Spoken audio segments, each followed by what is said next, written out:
welcome back. We're here with Julianne Hough, having such a great time talking about dance and the brain. And, you know, during this time of pandemic, I love that you talked about sober dance parties. That's the way to take care of your brain and your relationships. Alcohol ruins so many relationships that we see. But when people are home, what can they do? Oh my goodness, they can do so many things. There's all the time in the world now. Right. So, you know, one of my favorite things to do is when I wake up in the morning, I have to train myself not to look at my phone. And I do it for an hour. I don't look at my phone. I put music on, and I literally create the kind of day that I want to have by what music I'm listening to. So whether I want to have a more calm and peaceful day, I might put on some meditation music and start my day that way. Or if I'm feeling fiery and feisty today, or if that's the kind of energy that I want to put out into the world today, I'm going to put on some salsa music, and I start my day with how I want to show up that day. I love that. With music and how I move my body.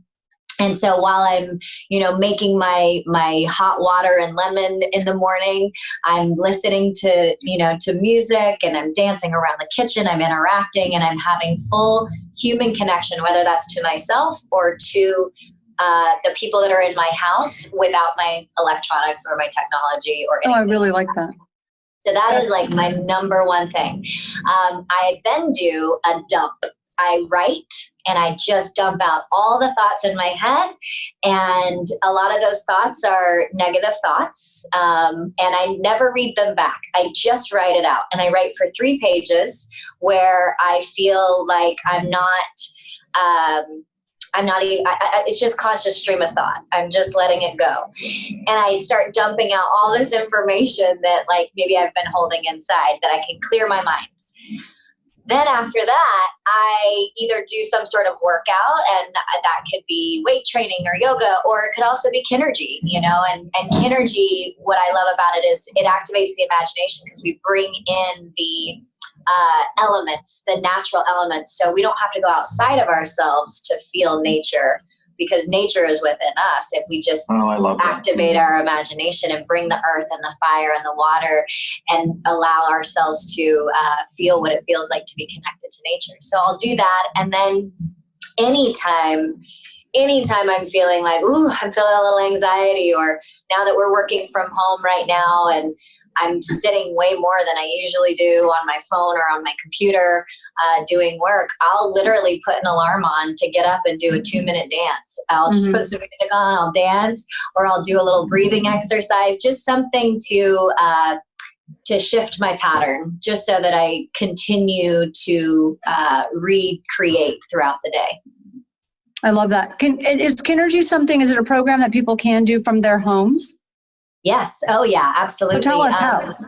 Yeah. So actually every Monday, Wednesday, and Friday, I go live at 11 a.m. and do either Kennerji philosophy, where I talk about what it is, or on Fridays, I'll do a 15-minute experience, and we get people up and moving. And the thing that I love about it is you can go full out dancing, or if you're in a wheelchair, or if you know, one of my really good friends, Amy Purdy, she's paraplegic, and so she can't do all of the moves, and so she does it how she wants to do it, because the moves are designed for your body to move how it wants to be moved.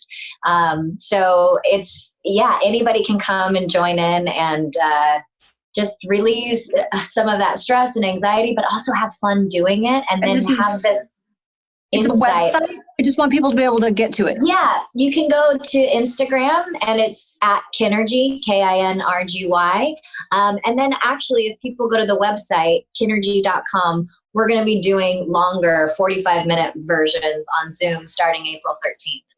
Excellent. Okay, that's why I just want our people to be able to join you. What's the range? Is this more for women? It's both for women and men? Is it for kids and adults? Who shows up?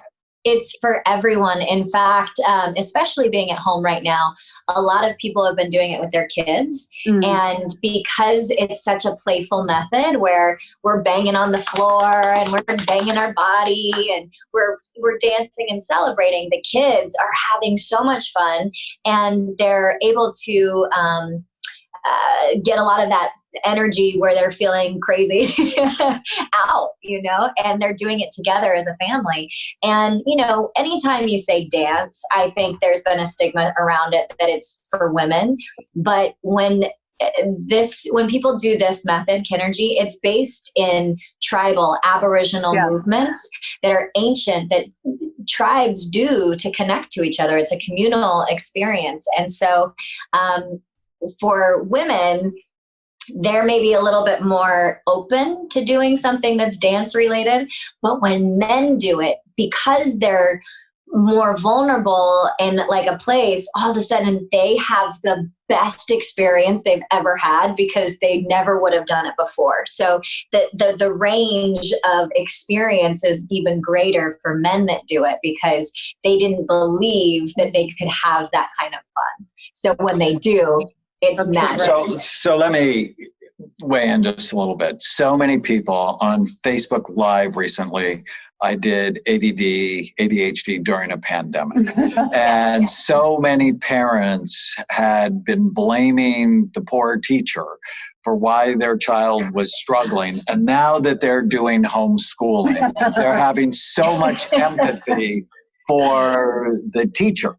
But if you want to help your kids focus before they sit down to do their schoolwork, get them to do Kennerji. It will help them so much because not only is it activating their cerebellum, which has connections to every other part of your brain, it's also increasing blood flow to their brain so that they can focus. And your day is going to go so much better than if you let them watch TV, give them sugar cereal, and then say, sit down and which is focus. Almost impossible. I've been having Which, by the way, I don't want anybody to tell me that either. I don't want to get sugar. I don't want to sit on a TV and then tell me to do something. I'd be a nervous wreck. I'd be all over the place. So especially our kids, when they're so malleable right now, to be able to give them structure in something that's going to give them the best opportunity to focus. So I have a very hard time focusing. So my thing that I have to do, I have to move my body me too. in order for me to focus. And so I used to have a very hard time in school because I would be sitting down and I would like get so distracted. And my mom didn't put me on any drugs or anything like that. But I realized later on in life, oh my gosh, if I just was standing and I could rock side to side, I would feel so much more connected and I can actually focus. Well, and if we did this in schools, the incidence of ADD would go down.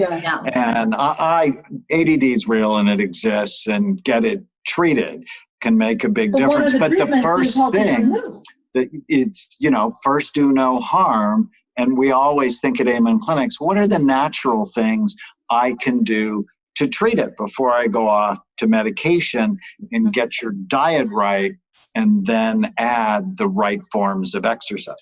So I've been having, because we've got 3 kids here, my daughter and our 2 nieces who we, for the most part, adopted, and they're living with us right now. And so I've been having them do yoga in the mornings, but after a while it's repetitive and they're starting to get a little bit tired of it, which I think it's great for them. But I think I'm going to have them try this because I think that the music part, so I'm one of those moms who, I'm not one of those moms who, when I hear loud music coming from the other end of the house, I don't freak out because I get it. Because I need to do, karate or listen to rock music or whatever.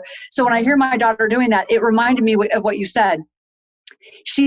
I hear my daughter playing all different kinds of music from all different generations, and I know she's like you. She's trying to set up her day. So it's so funny when I hear the music coming out of that end of the house. It's very loud, but I'm like, oh, it's an energy thing for her. It is. So so I think my daughter loves to dance. Music is energy. Right. And it can either be toxic for some people or it can be healing.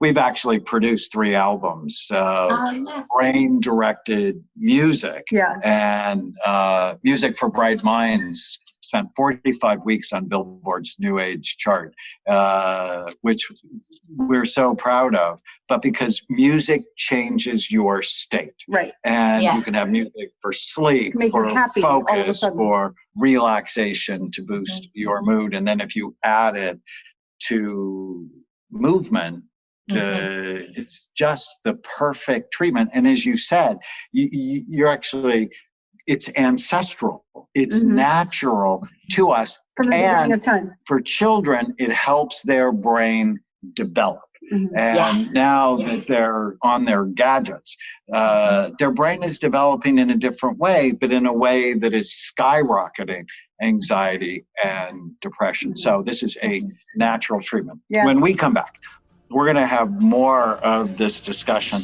Plus, I really want you to talk about what you see as the future of music and the future of dance and your hopes for our generation. Stay with us. If you're enjoying the Brain Warriors Way podcast, please don't forget to subscribe so you'll always know when there's a new episode. And while you're at it, feel free to give us a review or 5-star rating, as that helps others find the podcast. If you're considering coming to Amen Clinics or trying some of the brain healthy supplements from BrainMD, you can use the code podcast10 to get a 10% discount on a full evaluation at amenclinics.com or a 10% discount on all supplements at brainmdhealth.com. For more information, give us a call at 855-978-1363.